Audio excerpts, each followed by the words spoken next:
LeBron James deletes the tweet after coming to his senses and realizing that he's the one who put Bronny James in this situation. It's his fault. LeBron James can't blame no one else but himself. You're the one who put Bronny James on a LeBron Mount Rushmore in front of millions.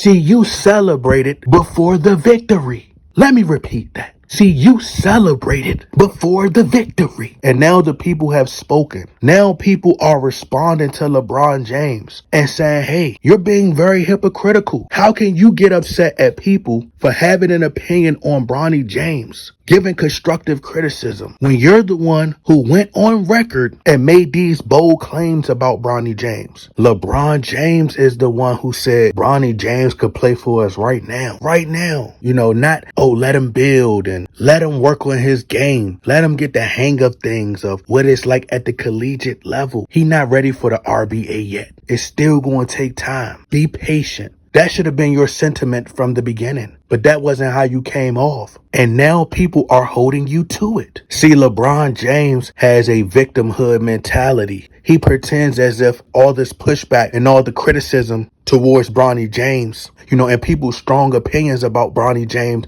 is just coming out of thin air, like it's coming from nowhere. But you're the one who sparked this madness. You caused all this drama on Bronny James. Y'all remember when Kevin Durant was talking about the toxic environment? He's creating the toxic environment for his son, for his own son in college. You won't even allow your son to just be a college player. He's trying to act like he was thinking this way before Bronny James wasn't included in the mock draft. And his blind witnesses just defend him at all costs. See, y'all wasn't comparing him to a sophomore Jimmy Butler at first. Y'all wasn't comparing him to a sophomore Jimmy Butler at first. Right out the gate, y'all was already projected for him to be a top 10 pick. But now he's playing like he won't even be the 200th pick. Now y'all want us to back off. No, we're going to stay put. Stay put.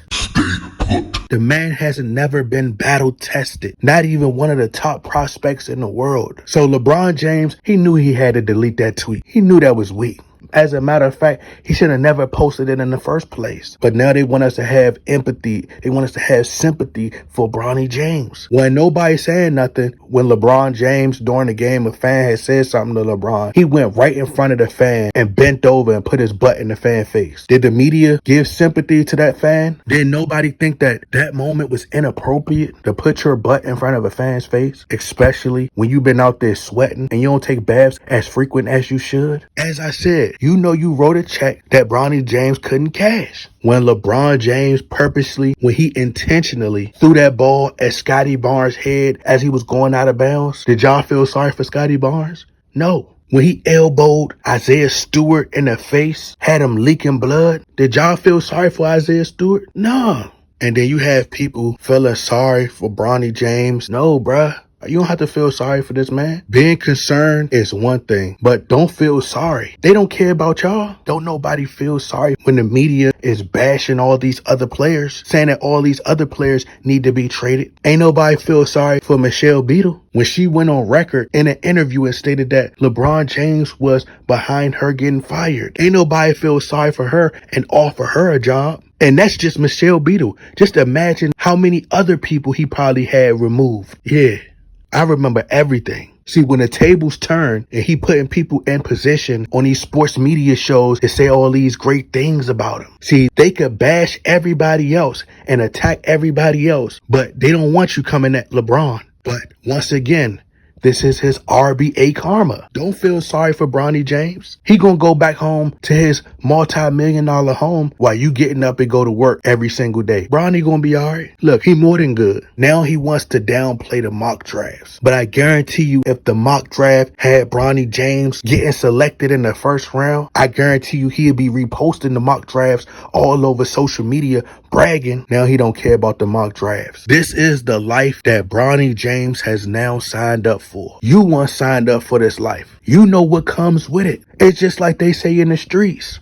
If you weren't ready for the streets, You shouldn't have never jumped off the porch. You should have never stepped into this basketball life if you ain't prepared for what comes with it. You're going to be up under a high level of scrutiny because of who your father is. People have the right to their opinions. Now they want for us to back off Bronny James. I'm seeing people say things like, oh, well, y'all cut him some slack. He's still a freshman and he just coming off of heart problems. Now because it's LeBron James' son, we supposed to have sympathy. We didn't hear LeBron James say, oh, let me not put these expectations on my son because my son just went into cardiac arrest a couple months ago. When LeBron James was making projections for his son and saying that his son was going to come right to the NBA and win championships, saying that his son was better than everybody on the Lakers roster, wasn't nobody saying, hey, LeBron, slow down. Your son just had heart problems. He went into cardiac arrest. Why y'all wasn't attacking LeBron James? So it's okay for LeBron James to overhype his son and put all this insurmountable pressure on his child in the public in front of billions of people all across the world. But nobody checks him and say, hey, Bron, fall back. Chill, bruh. Your son just came off a cardiac arrest. Let him gradually get better. Let him gradually build into a star. You can't put all that pressure on your son. Y'all so quick to come at everybody else, but y'all won't check the person who caused all this. Y'all won't hold the person accountable who put all this pressure on Bronny James. It's not our fault. We're just doing our job. We're just giving a fair assessment. We're treating Bronny James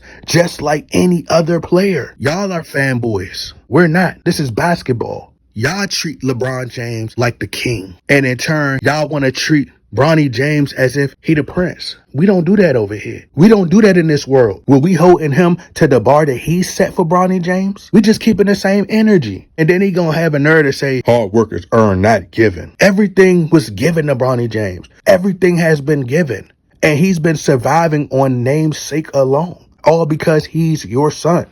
Otherwise, Bronny James would be treated just like every other player. But they want us to put him in protective custody. They want us to coddle him. No, that's not how this works. As the old saying goes, if you can't take the heat, then get the out the kitchen. They want us to believe that Bronny James is a kid. Bronny James ain't no kid no more. Tell your sons, if this ain't what you built for, then you need to find another profession. Maybe Bronny James is a bus driver. It's okay to drive buses for kids. There's nothing wrong with that. Kids have to get to their destinations, which is school. LeBron James is starting to come to realize that the media is now powerless. They don't possess the same power that they once did when he first entered the league. See, now he has to survive without that machine behind him now. See, they can't dictate public opinion anymore. Now the people on social media, people all throughout the world, their opinions matter more. You can't control the narrative now. They're tired of your shenanigans. No longer can the media lie to us. See, now LeBron James feels the pressure. See, now LeBron James knows that the internet is a different type of beast. The internet is undefeated. You can't control their opinions. The eye test is far more important for them. You can't control the narrative. When you make mistakes on the court now, you can't rely on the media to sweep it up under the rug. You can't rely on the media to cover it up. When you choke in the fourth quarter, when you cause a turnover, when you're the reason your team loses, now the media can't save you. And now you're in fear.